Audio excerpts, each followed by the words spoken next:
Good afternoon, everyone. As I see familiar names and some new people coming in, my name is Benjamin Ang, and I'm Senior Fellow and Head of the Center of Excellence for National Security at RSIS.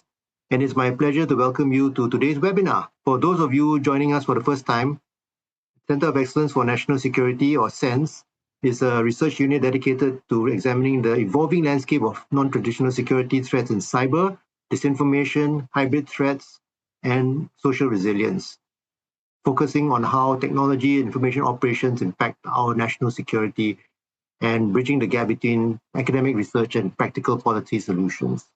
So today we are diving into a very critical and complex topic: analysis of cyber attacks in Southeast Asia, strategic dynamics, policy gaps, and recommendations. And I believe you're here because you've read the synopsis, which is the region is currently facing what our guest speaker describes as a digital double jeopardy, juggling state-sponsored espionage on one hand and massive industrialized cybercrime on the other. So to help us navigate these policy gaps, I'm delighted to introduce our speaker, Dr. Surachanee Hammerli Sriyai, CEO and co-founder of SNI Strategic Advisory. And prior to founding SNI, she was a visiting fellow at the ICS Yusof Institute, where she contributed to the Media, Technology and Society program, and her research is at the intersection of digital politics and regional security, having written extensively on how Southeast Asian nations navigate the friction of rapid digitalization. So we are really looking forward to Hammerli's unique perspective of combining her academic research with some practical strategic advice and to unlock these policy gaps in our region's cyber defenses. So before I hand the floor over to Hammerli, a few housekeeping points. For audio and video, all of us will be muted to ensure the best audio quality for the presentation. And after Emily has completed her presentation, we will be opening for Q&A. So please use the Q&A button at the bottom of your Zoom window to submit your questions. And so I will monitor these and we'll try to get through as many of them as we can. Please be aware we are recording this session and photographs or video may be taken by CENS and RSIS for promotional or reporting purposes. If you want to ask your questions anonymously, you can also do that by direct messaging me. And so with that, I'll stop right there because you don't want to hear from me, you want to hear from Hammerli. And over to you, looking forward to your insights. All right. Thank you so much, Prof. Ben, and thank you, RSIS and CENS, for an invitation. Let me quickly share my screen, and as I do that, let me also do a quick disclaimer, because when Prof. Ben first approached me to do this talk, he was like, "Hey, Hammerli, can you talk about your work on digital vulnerabilities and economic inequality that have contributed to why people would fall for scam centers, right, for scam operations." And at that time, I was like, well, I kind of want to talk about cyber security and regional comparison. So we're like, well, why not do both at the same time? So here we are with me trying to mix basically all the works that I have written last year with IC's Yusof Institute. So shout out to IC as well for allowing me to write all those works and reports. So please also bear with me. This is the first time that I try to mix everything together in the one presentation. So please also bear with me if it's still, the transition is still rough around the edges.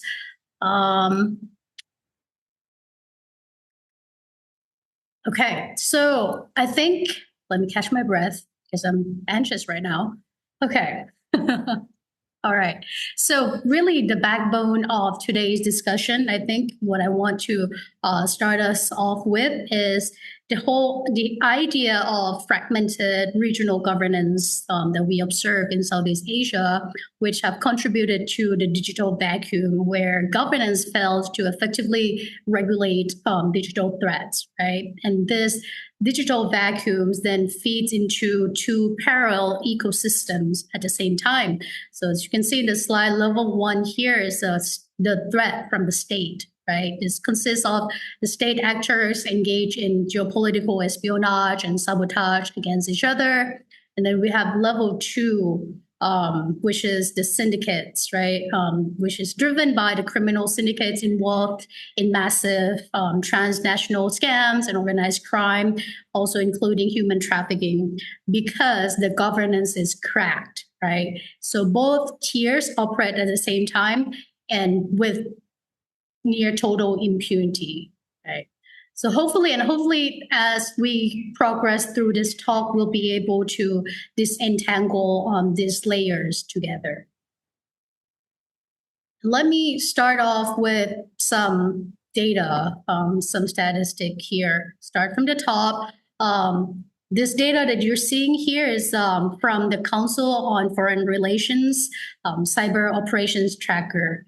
It records all publicly disclosed incidents of cyber activities around the world that can be attributed to state-sponsored actors since 2005, right?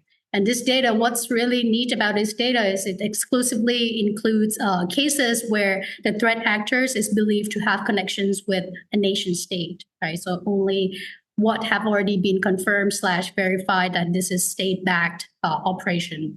And the fact that this emphasizes on state-linked operation is good for this analysis that we're going through, because it highlights instances where governments or their proxies engage in cyber activities to advance their foreign policy objectives. And this also implies states' intention to utilize cyber warfare against their adversaries as well. And if you look at this data here, this is the reflection of annual trend of cyber operations targeting Southeast Asia. We see a sharp escalation in cyber operations since 2018, and this trend seems to correlate quite strongly with COVID-19 pandemic and also the heightened geopolitical frictions around the world. And why would we be seeing this increase? Probably also as the digital technology develops, right? The states may have shifted their motivation towards more cyber operations because of the plausible deniability, wherein state can use proxies or botnets to project their power, right, without the high cost of engaging in the actual war. Right. Espionage is also becoming a lot more cost effective when it's combined with cyber, digital technologies. So espionage also become things that are prioritized in cyber operations. Accessing governments and defense data seems to be valued far more than actually destroying the critical infrastructure nowadays. And another thing you may be asking, hey, Hammerli, why is the number so low? Surprisingly, because this is time series data, right? And the peak is we're looking at 11 incidents in 2020, right? Well, this probably partially a reflection of how complicated it is to attribute cyber attacks to threat actors. In general, it's quite difficult to begin with, like the attribution practices linking bad actors, threat actors to the cyber crimes or cyber attacks. And on top of that, when it comes to state-backed attacks, which is the data that I work on in this analysis, countries may also face political decisions whether to attribute the attack to other countries or not. Right? That's why it could be the reason why we see the number here is not that high, because country may not even if they're able to identify the threat actors, they may choose not to attribute that attack to the threat actor, the real threat actors. And when you look closer into country-based dynamic, who seems to be the key actors or the key perpetrators here? Of course, as with the other regions around the world, China remains the most persistent threat actor for Southeast Asia. primarily targeting government bodies, critical infrastructure across the region, focusing on the use of APTs, or advanced persistent threats, to collect sensitive information. Countries like Thailand, Malaysia, Indonesia, and Vietnam frequently find themselves at the receiving end of Chinese-sponsored espionage campaigns. These operations are typically really sophisticated and prolonged and also multifaceted, which seems to reflect Beijing's broader ambitions to bolster its strategic leverage in Southeast Asia. And we also see a unique dual role of Vietnam as well. Vietnam seems to use their cyber capacity to function as both frequent target and also active attacker as well. When they use state-sponsored proxies, usually they even use it, if you see in the bottom corner to the right of the heat map, you see that Vietnam also attacked Vietnam, right? Basically using the cyber attacks against their domestic descent. So Vietnam's dual role also illustrates how cyber tools are being repurposed not only for interstate conflict or interstate cyber attack, but also can be used for domestic surveillance and suppression as well. And lastly, for Southeast Asia, we also see the dynamic of being collateral damage, where the regional system become unintended casualties in global conflicts. You see the arrow that points to Indonesia. So that attack, the Israel/United States, that affect Indonesia, at one point, that was the Stuxnet. Indonesia suffered infection during the Stuxnet campaign, and Stuxnet's campaign provides a prominent example where Southeast Asia system were drawn into conflict that was primarily aimed at, of course, Iranian nuclear infrastructure, right? And during this attack, Indonesia computer systems were found to be infected the most compared to the rest of the world beyond Iran, which was the intended target, right? Why that is concerning?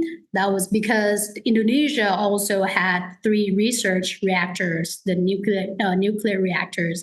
So even a collateral impact could cause concern, right? And such incidents also highlight the transnational interconnectedness of cyberspace, where a digital network can entangle Southeast Asia entities into conflict that, in fact, is far removed from our own geopolitical interest as well. And nowadays, there are multiple multilateral initiatives that aim at jointly combating cyber threats, multiple type of cyber threats, right?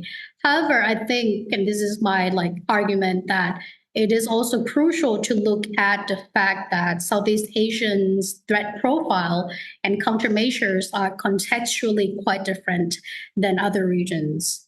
Unlike the Western counterparts, which contend with a constant high-volume multi-vector attacks from wide array of threat actors, ranging from nation states to cyber criminal syndicates, hackers.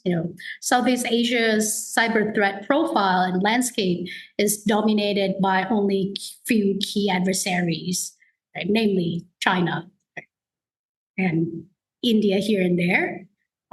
So this slide here, as you can see, compares Southeast Asia with North America/Europe, and also the Middle East. And you can see that the nature of threat is quite different. Primary goal of why cyber attacks happen in Southeast Asia seems to also be quite different. And most importantly, the defense status, the capacity to defend ourselves is also not as robust as our regional counterparts in North America, Europe, or even the Middle East. And so it's quite different in that way. Oh, by the way, this is also the data from the same data, I lost track. The Council of Foreign Affairs tracker as well, and a little bit more contextualization. So in North America, cyber operations, like I said, are deeply entrenched in the strategic competition, where the United States frequently targeted by the APTs from different actors, Russia, China, Iran, even North Korea, and the scale and complexity of attacks are far more diverse and sophisticated compared to Southeast Asia and elsewhere. Similarly, Europe also faced relentless cyber activities, particularly from Russia and Chinese APTs, engaging in cyber espionage, disinformation campaigns, infrastructure attacks. But Southeast Asia, like I said, is quite different. When North America and Europe have had so much experience in cyber attacks, of course, their defense mechanism is much more robust. They have much more mature cyber defense mechanisms that also includes collaborative cybersecurity initiatives under EU frameworks and NATO cyber defense structures. We don't have that in Southeast Asia. We'll go in a deeper detail in the later slide.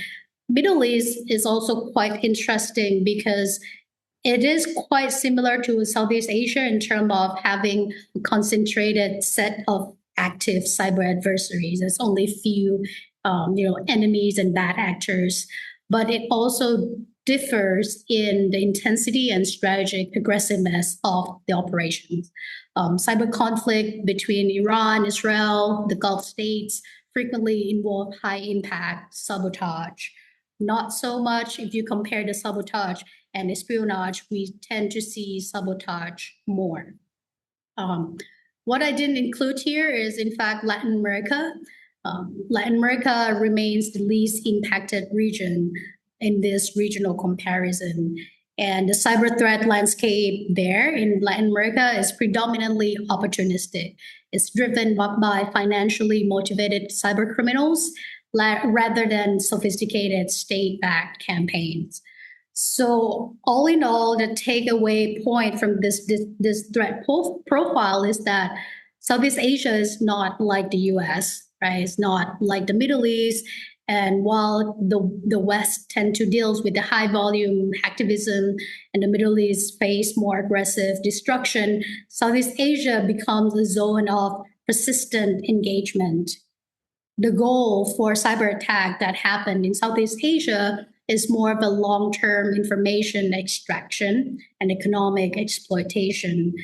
And to make the matter worse, the defense mechanism remains fragile because it relies on fragmented, non-binding norms that rather than the robust framework that we saw in NATO or in the EU.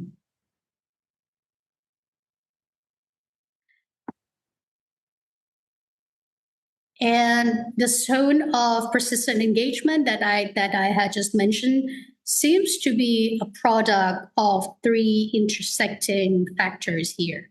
Geopolitical frictions, rapid digitalization in Southeast Asia, especially during COVID time, and institutional/economic inequality that are causing, all of these are together causing a digital vacuum. Right? And this vacuum then is exploited from above, that we just mentioned, state-sponsored actors conducting strategic espionage and sabotage against nation state, and also from below as well, right? Transnational syndicates are also exploiting this gap and executing industrial scale scams and human trafficking. So let's dig a little deeper into the Achilles heel, what I call Achilles heels of ASEAN. Right? The fragmentation between state and non-state responsibilities also highlights the deficiency in the current application of international law to cyber warfare. Right. While there is a broad agreement that the principle of the UN Charter, international humanitarian law, and human rights treaties extend to cyber operations as well, the critical thresholds, such as what constitute as a use of force in cyberspace, or when a cyber operation qualifies as an armed attack, remain unresolved, and is a heavily contested topic in the international legal discourse. Why I mentioned, this whole thing about deficiencies in the current international law application is because international law traditionally also predicates that state responsibility relies on clear attribution, right? And as I mentioned since the very beginning of this talk, is that it's actually very difficult to have clear attribution or to attribute state cyber attack, right? To attribute cyber attacks to state actors, right? So the case of cyber operations conducted through proxies or hacktivist groups, when it comes to that, then the state-centric legal frameworks that we have and we hold dear enshrined in the international communities does not work as well. Right? Just to also make the matter worse, the ASEAN-specific constraints is also the limitation is also there, and that's what I call the Achilles heel of ASEAN, which is the governance gap, right? ASEAN relies, as you guys know, ASEAN relies heavily on voluntary norms and principle of non-interference being one of the most key principle of ASEAN. While it could be valuable in some scenario, in this scenario, it could potentially prevent the creation of sanction mechanism or punishment mechanism against bad actors, right? And the stark example of this is the 2025 dispute between Thailand and Cambodia, right? Border dispute. And we also saw the escalation loop happen during the time when kinetic war, right? The kinetic armed conflict are happening. In the online sphere, we also see the escalation as well. So from a simple, border dispute, it also triggered, DDoS attacks, massive data leaks, and also online smear campaigns from both sides of the party, both sides of the conflict. Yes, yet the issue is there's no off-ramp, right, or the binding dispute resolution. Of course, if you follow the news, Malaysia back then, as the ASEAN chair, have tried to negotiate for ceasefire, mediate for ceasefire that was broke off a couple of times, right? But that also underscore that this conflict, when it happened simultaneously, the kinetic war with cyber warfare, where you can really rally up people's sentiment, right? This conflict can spiral and even affect the possibility of de-escalation as well. And up until this point, ASEAN doesn't really have the mechanism, the off-ramp mechanism for de-escalation when it comes to armed conflict. Maybe that sounds confusing. That's a lot of words. To reiterate that again, the digital domain in this region, in Southeast Asia, obviously remains unconstrained, right? ASEAN's current cybersecurity governance is largely, once again, based on voluntary norms and non-binding commitments. There exists some regional arrangement in ASEAN. For example, the ASEAN checklist for the implementation of the norms of responsible state behavior in cyberspace. That exists, but it's similarly constrained by the non-binding nature and the lack of verification protocols. It also lacked, like I mentioned, a discussion of cyber conduct during an interstate dispute or tension among ASEAN member states. So, this arrangement is designed during the normal time, right? But it doesn't really account for should there be any tension among member states, like how would that tension be de-escalated or be regulated through cyberspace, in cyberspace, right? Strictly adhering to sovereignty sensitivity also prevent any centralized control over national cyber assets, right? So overall, with the voluntary norms and non-binding, non-committal almost, nature of ASEAN, and also the sovereignty sensitivity of ASEAN member state, we ended up with the result that illegal and with the result of a legal and normative vacuum where cyber operations are short of outright war, but can be deeply destabilizing in the region.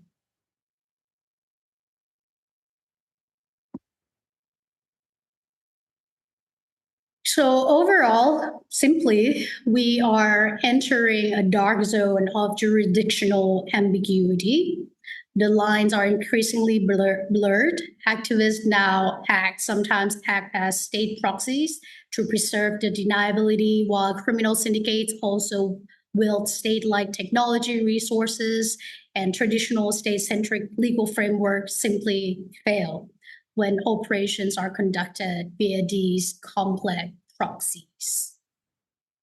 And we see the same digital borderlands are being enabled by both state proxies and criminal empires. So let's talk about criminal empires. We're now moving to the low road of crime, right? The industrialization of fraud and scamming operation in Southeast Asia is staggering in scale. And I'm sure you guys in this room follow the development of the issue really closely. In 2024 alone, the US consumer lost 12.5 billion to online fraud, and that's about 20%, 27% increase year over year. And we also, in terms of the technique that these syndicates or this scam operations, global scam operations use, we have also evolved from solitary hacker, just this, few hackers in different nodes, to organized compounds. And now with the help of AI, they're able to enhance, their ability to lie to people, right? To lure people in even more effectively through automation, deepfakes, and algorithmic or targeting. This group are now using Gen AI to mimic legitimate job portals and voices, and while also using cross-chain, blockchain crypto laundering to hide their assets, right? Shifting from fiat currency to cryptocurrency in a matter of seconds.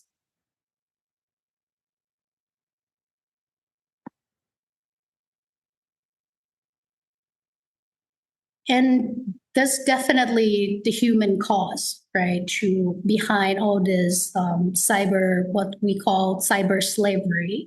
The compound model, of course, you guys follow the news. The recruitment, usually victims are lured by fake job posts, right? High-paying job, in digital marketing, social media, or even nowadays it have also spill over into the end-to-end encrypted application as well, and that's another, it's its own demon as well. We can talk about that in the Q&A, how end-to-end encrypted applications can also add into the challenge of combating scam operation and frauds too.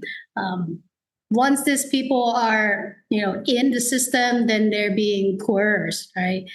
They find their passport confiscated in the border zone, and then they have to, go into these scam compounds, and if they don't meet the quota that were asked of them, then they would get punished, they would get tortured. And a lot of people are falling for that. And the UNODC's number, I think this is 2023 estimate. We're looking at around 120,000 people held in Cambodia, different areas in Cambodia, and around 100,000 in different areas in Myanmar. But we know all this, right? And these compounds often operate in war-torn areas like Mewadi in Myanmar, far beyond the reach of law enforcement, or where weak governance exists alongside with prolific corruption, so that these syndicates can bribe their way out of prison. But the question remains, right? At least in my mind, right?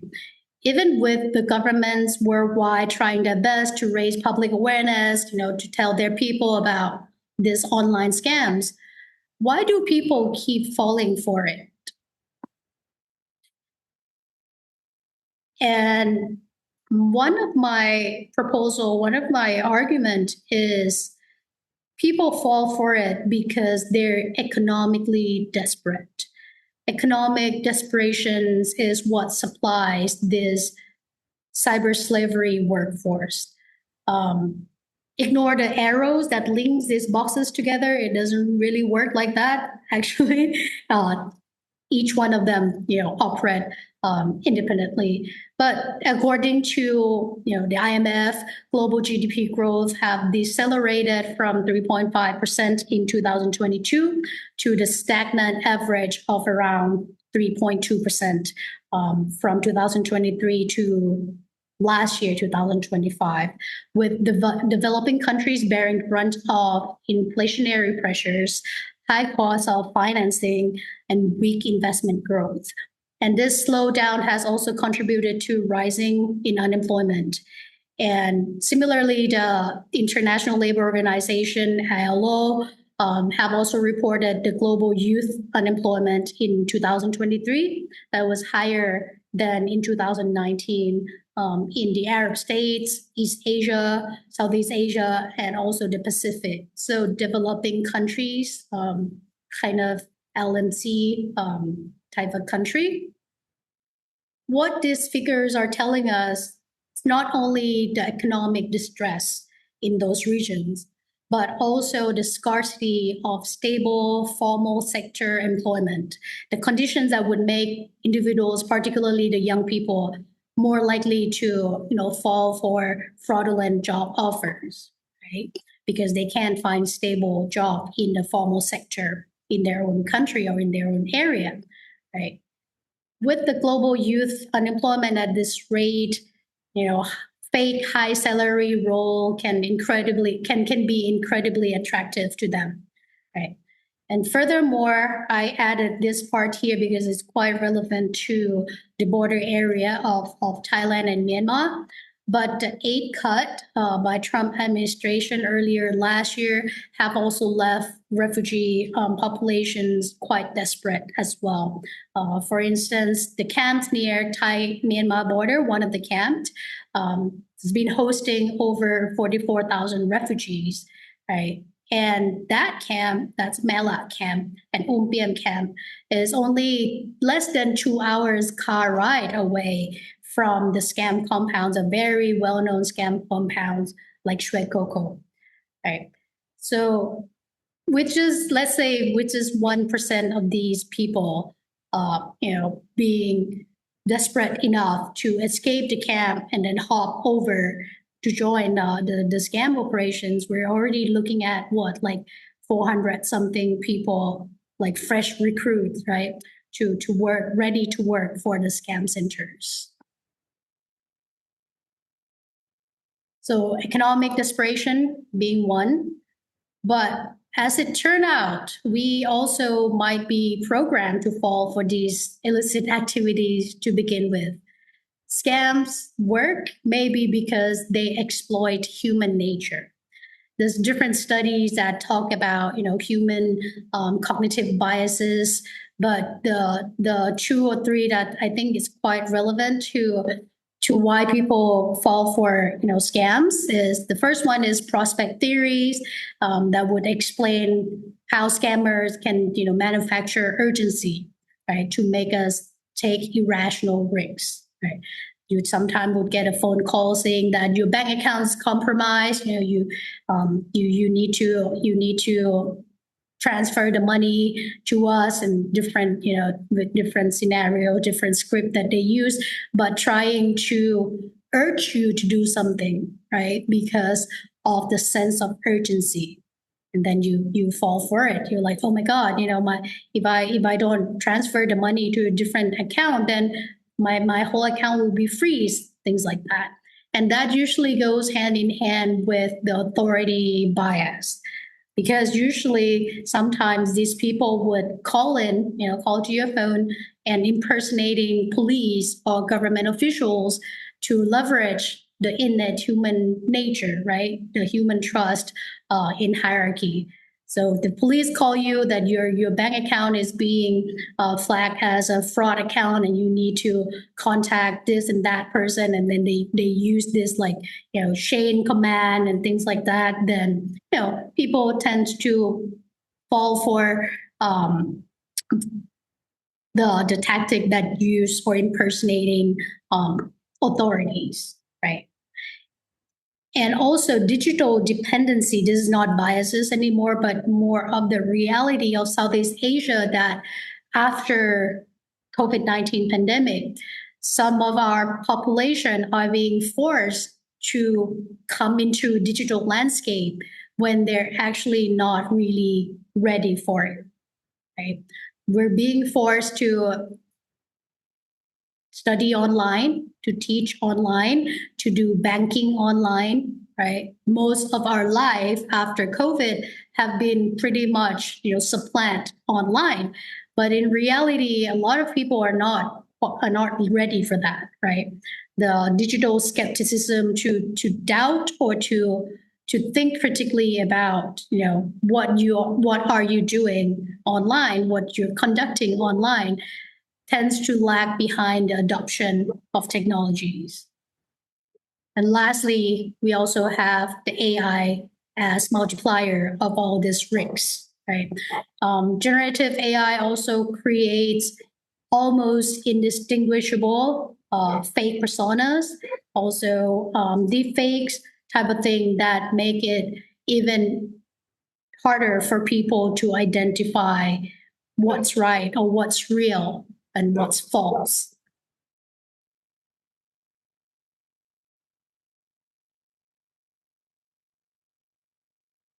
So insofar, we have gone through quite a lot of information, but if I were to kind of break it down into policy-oriented gap, there are three critical policy gaps that we're seeing right now. The legal gap, simply the lack of binding norms in ASEAN, because ASEAN relies heavily on non-binding commitment. As a result of that, we see almost a complete absence of binding regional cyber norms or definitive resolution mechanism.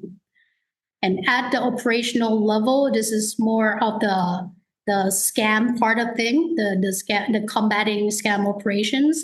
Law enforcement is highly reactive, tends to focus on local post-crime takedown, right? But the thing is, you'll be playing whack-a-mole, right? If you always look at ex post treatment of how to combat this crime.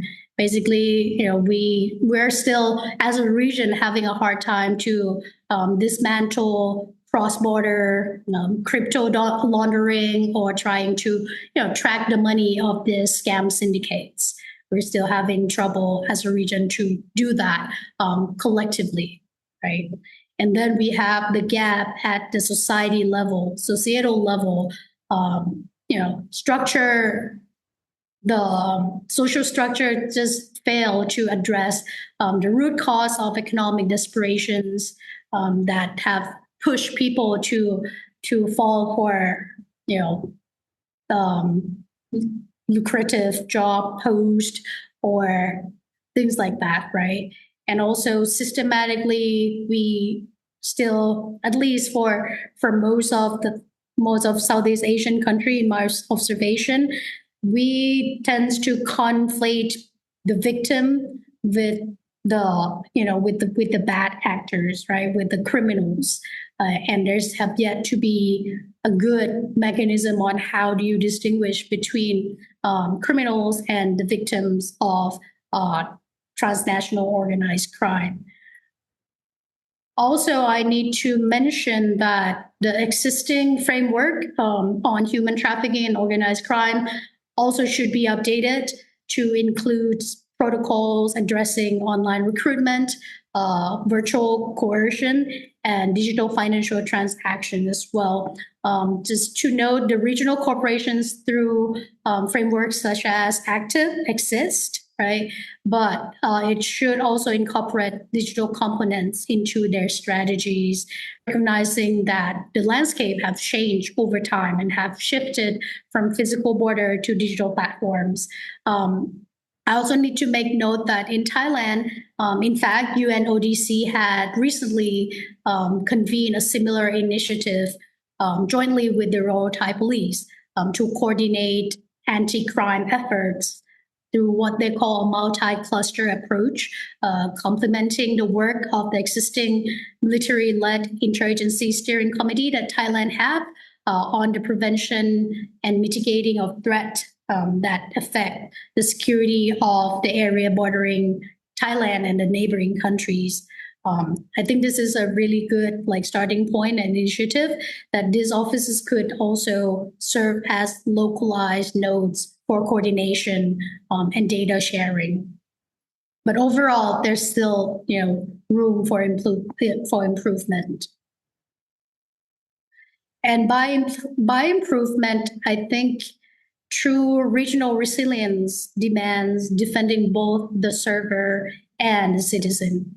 Right? It requires a holistic approach that defends the macro level, the state level threat, and the micro level citizenry safety. Right? We cannot really simply arrest people, arrest our way out of this. Right? We also must acknowledge that espionage and fraud and scam operations are symptoms of the same fragmented ecosystem, digital ecosystem that we're operating in.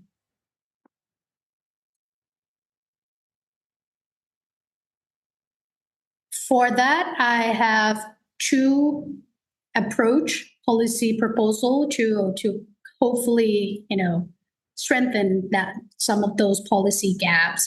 So at the state level, of course, we need pragmatic solution for Southeast Asia. We, as ASEAN member state, honestly, we don't really trust each other that much in reality. So we need solutions like incentive-based cooperation. We could potentially adopt a model similar to the EU's Horizon Europe. I think that's a good model that where they tie cybersecurity funding to shared standard, right? We should also prioritize confidence building nature, such as low sensitivity humanitarian cyber exercises. So let me dig a little deeper into the European Union's Horizon Europe model, because it's quite interesting, because although participations in these programs are voluntary, but access to funding also creates strong incentive for members and partners state to commit resources and align with agreed principle and shared goals that was outlined by the European Union. We could also tap at, I didn't mention that earlier, the external partnerships, right? Because like I said, we don't really trust each other as in member state. So external partnership can provide both material benefits and a degree of political insulation. Collaboration with trusted partners such as Japan, Australia, the EU, United Nations, United States could also allow ASEAN to access cutting-edge cybersecurity tools and infrastructure grant without requiring direct intelligence exchanges that may be politically fraught for the region. And this approach has been used effectively in the model that was partnered with Japan, the ASEAN-Japan Cybersecurity Capacity Building Center, which is actually hosted in Bangkok. And it offers AMS, ASEAN member state, with advanced training and technical resources, while also being funded and facilitated by Japan, right? So tying access to such resources to voluntary participation in ASEAN coordinated initiative would create a clear incentive for engagement without really breaching the principle of non-interference. And for CBMs, the confidence building measure, this will remain critical for building trust in the region that was marked by uneven cyber capabilities and also historical disputes. This CBM's efforts should initially focus on, like I said, low sensitivity and low political cost activities that would foster cooperation without requiring the disclosure of operational secrets, right? Example could be, joint cyber disaster response simulations, which are framed in the language of humanitarian assistance by HADR, right?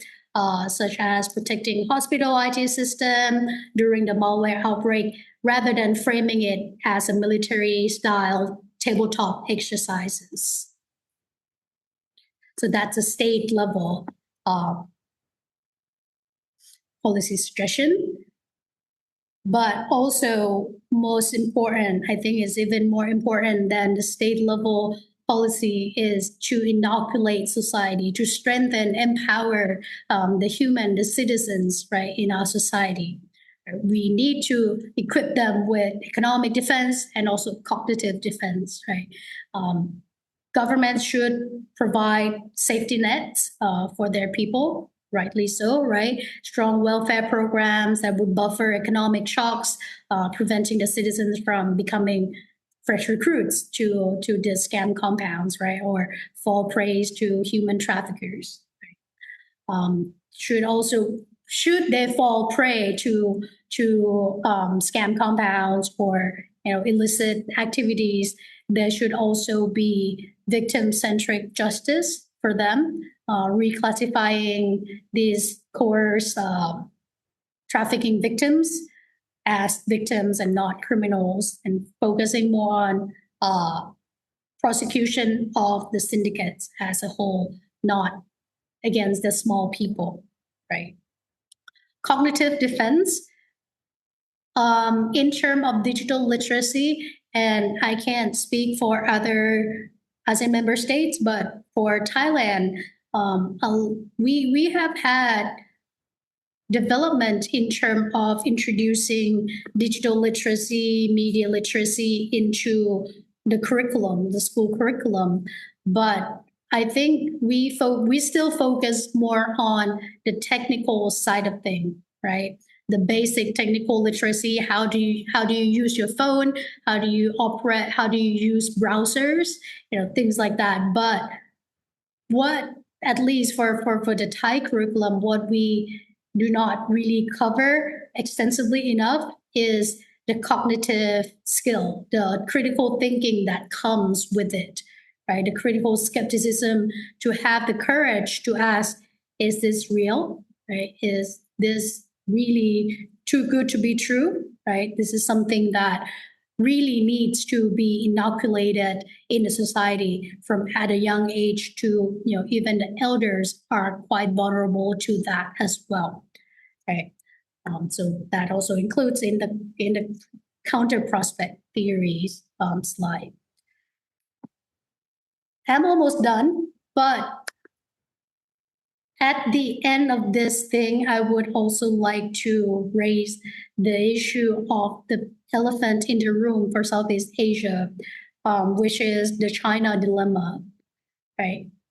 Because we talk about all this, we talk about cyber attacks and state-backed cyber operations, and we have pointed China as the key threat actor for Southeast Asia. If we look at scam syndicates and scam operations that have dotted the entire Golden Triangle, right? In Laos, in Cambodia, in Myanmar, we know that people behind these scam operations are mostly Chinese, right? So we see China as mostly a threat, right? But we also must address what's called the China dilemma, because, of course, China is a primary threat regarding the state-sponsored espionage, right, and the scam as well. If we look at it from China nationals committing crimes like that, right? But they are, in a way, also essentially ally, right? Because when we look at the regional security level, isolating China could be counterproductive in this regard, because some of the most successful efforts in dismantling transnational crimes, transnational scam syndicates, like in Sinukville or in Laogai in Myanmar, all of those are done because of one way or another, China's pressure, right? Or China's pushing it to happen, right? Some of these efforts rely heavily on bilateral law enforcement operations between Chinese authorities and the local authorities. So the dilemma exists for Southeast Asia.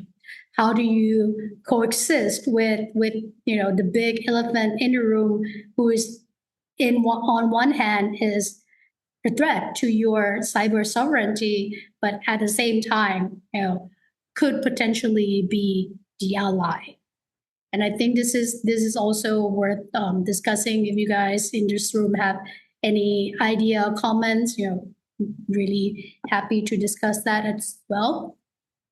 So I'll end here, that we are heading to the gray zone ahead as well. The lines between statecraft and crimes are disappearing, and without intervention, Southeast Asia risks becoming a permanent digital Wild West, right? A sanctuary for state attackers and industrial trapped for the vulnerable people.